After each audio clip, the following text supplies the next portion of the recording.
Case 2 साल पहले से 1.5 से पौने 2 साल से चल रहा है।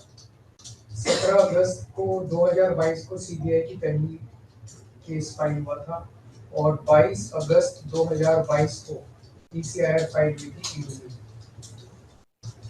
मुझे गिरफ्तार किया गया है। ना तो किसी कोर्ट ने मुझे दोषी करार दिया है, ना मेरे ऊपर कोई मुकदमा चला है, ना मेरे ऊपर कोई आरोप तय हुए हैं, ना मेरे ऊपर कोई आरोप नहीं है। अभी तक इस केस में सीबीआई 31,000 पेज फाइल कर चुकी है कोर्ट में और 294 विटनेसेस को एग्जामिन कर चुकी है। ईडी लगभग 162 विटनेसेस को एग्जामिन कर चुकी है और 25,000 पेजेस फाइल कर चुकी है। इन सारे विटनेसेस और सारे कागजों को मिला के मुझे क्यों गिरफ्तार किया गया है? मेरा नाम सीधे सीधे 4 स्टेटमेंट्स में आता है, वो मैं आपके सामने रखने की इजाजत चाह रहा हूँ। तो मेरा चार्ज क्या आता है? पहला, सी अरविंद मनीष सिसोदिया जी के सेक्रेटरी थे। उन्होंने ये कहा है, स्टेटमेंट दिया है कि एक दिन मेरे घर में मेरी मौजूदगी में मनीष सिसोदिया जी ने उनको कुछ एक्साइज के डॉक्यूमेंट्स हैंड ओवर किए। That's it madam. उन्होंने ये नहीं कहा कि मेरी मौजूदगी में पैसे दिए, कोई ऐसा कोई आरोप नहीं है। मेरी मौजूदगी में सी अरविंद को मनीष सिसोदिया जी ने एक्साइज के कुछ डॉक्यूमेंट्स दिए। मैडम, मेरे घर पे ढेरों एमएलए आते हैं, ढेरों मंत्री आते हैं, ढेरों डिग्निटरीज आते हैं, अपने अपने सेक्रेटरी लेते हैं, वो आपस में खुसर भी करते रहते हैं, आपस में डॉक्यूमेंट्स भी एक्सचेंज। मुझे क्या पता कि कौन किसको क्या दे। Is this a sufficient reason to arrest the sitting chief minister? क्या ये स्टेटमेंट एक सिटिंग चीफ मिनिस्टर को अरेस्ट करने के लिए पर्याप्त है? नंबर 1। नंबर दूसरा स्टेटमेंट, एमएसआर मगुंटा श्रीनिवास रेड्डी, ये मेंबर ऑफ पार्लियामेंट थे, जगन रेड्डी की पार्टी से। एमएसआर एक दिन 16 मार्च 2021 को 4:30 बजे मेरे दफ्तर आते हैं। उससे 10 दिन पहले उन्होंने मेरे ऑफिस में चिट्ठी ईमेल भेजी कि मैं एमपी हूँ मुख्यमंत्री से। मेरे ऑफिस वालों ने उसको 10 दिन बाद का टाइम दे दिया। वो मेरे पास मिलने के लिए आते हैं 4:30 बजे। मैं किसी वजह से जल्दी में था, आके वो मुझे कहते हैं कि मुझे दिल्ली में अपना फैमिली चैरिटेबल ट्रस्ट खोलना है, उसके लिए जमीन चाहिए। मैंने उनको कहा कि जमीन हमारे अंडर में नहीं आती, एलजी साहब के अंडर में आती है, आप मुझे चिट्ठी दे दीजिए, मैं एलजी साहब को फॉरवर्ड करूंगा एंड दैट्स इट। सो ये हुआ। 16 सितंबर 2022 को उनके घर पे रेड होती है। उनसे पूछा जाता है कि क्या आप केजरीवाल जी से मिले? वो कहते हैं कि हाँ मैं मिला और मैं केजरीवाल जी से अपने फैमिली ट्रस्ट की जमीन मांगने गया था। ये 16 सितंबर 2022 को सेक्शन 17 का स्टेटमेंट है। ED is not happy with this statement. 5 महीने के बाद उनके बेटे को 10 फरवरी को गिरफ्तार कर लिया जाता है। उसके बावजूद भी वो अपने स्टेटमेंट पे कायम रहते हैं। उनका दोबारा गिरफ्तारी के बाद स्टेटमेंट लिया गया, वो कायम रहते हैं। 5 महीने जब उनका बेटा गिरफ्तार रहता है तो बात टूट जाता है। 16 जुलाई को बदल लेते हैं। उसके बाद वो 16 जुलाई को वो अपना स्टेटमेंट बदल लेते हैं। 18 जुलाई को उनका बेटा छूट जाता है। उसके बाद उनका कोई स्टेटमेंट नहीं होता। That's it. स्टेटमेंट पे स्टेटमेंट हो रहे थे जब तक वो अपना स्टेटमेंट मेरे खिलाफ नहीं दे रहे थे। जैसे उन्होंने मेरे खिलाफ स्टेटमेंट दिया, बेटा भी छूट गया, स्टेटमेंट होने भी बंद हो गए और 3 अक्टूबर को उनका माफीनामा भी हो गया। Mission accomplished. इसका मतलब ईडी का मिशन केवल और केवल मुझे फंसाना था। 3 सेक्शन 50 के स्टेटमेंट है मैम। तीनों से सेक्शन 50 के स्टेटमेंट है, they are equal in the eyes of the law. तीनों बराबर है, तीनों की ग्रेविटी सेम है। तो उसमें से एक स्टेटमेंट के तवज्जो क्यों दी गई? क्या जांच की गई है जानने के लिए कि उसमें से एक ठीक है और बाकी 2 गलत है?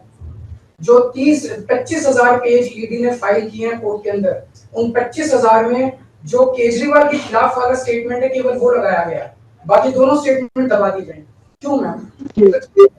कोर्ट के सामने तीनों स्टेटमेंट लाई जाने चाहिए थे ताकि कोर्ट डिसाइड कर ले सच्चाई क्या है। चलिए ठीक है। 1 मिनट मैम। तीसरा स्टेटमेंट है उनके बेटे का,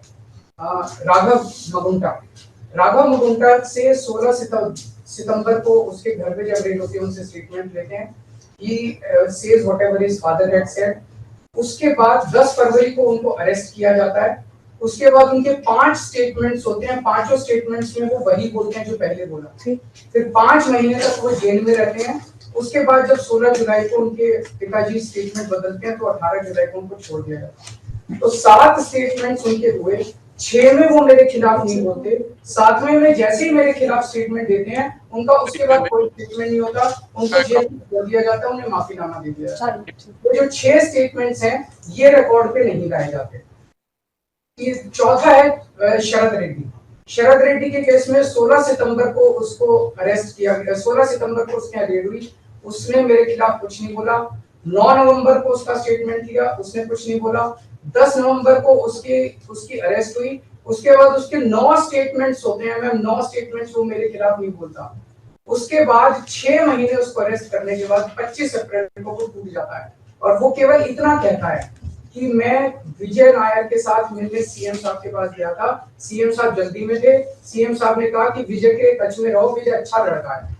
मैं केवल ये जानना चाहता हूं कि क्या ये 4 स्टेटमेंट्स एक सिटिंग चीफ मिनिस्टर को अरेस्ट करने के लिए मैम 2 मिनट दे दीजिए कि ये पर्याप्त है? नंबर 1। नंबर 2, जो 30,000 पेज फाइल किए गए हैं, ये 30,000 पेज के अलावा 1 लाख पेज ईडी के दफ्तर में जो हमारी बेगुनाही के सबूत है मैम, उनको कोर्ट के सामने नहीं लाया गया। ये दूसरी बात मैं ये कहना चाहता हूँ, ये शराब घोटाले का पैसा आखिर है कहाँ, जो शराब घोटाला कहा जा रहा है मैम, ये आरोप लगाया जा रहा है कि 100 करोड़ रुपए किसी साउथ लॉबी ने शराब की हमने पॉलिसी बनाने के लिए, हाँ जी आम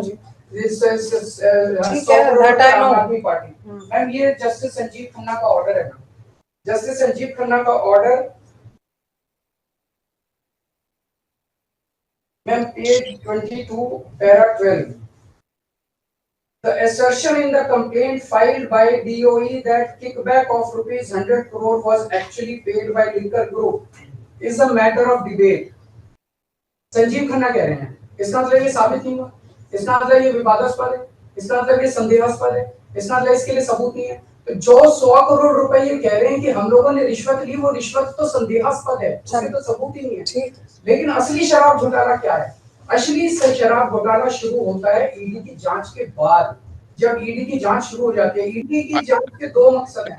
एक स्मोक स्क्रीन क्रिएट करना पूरे देश के सामने, आम आदमी पार्टी ने चोरी की है, आम आदमी पार्टी भ्रष्टाचारी है, आम आदमी पार्टी ने शराब घोटाला किया, और उसके पीछे एक्सटॉर्शन रैकेट करना जिसके जरिए वो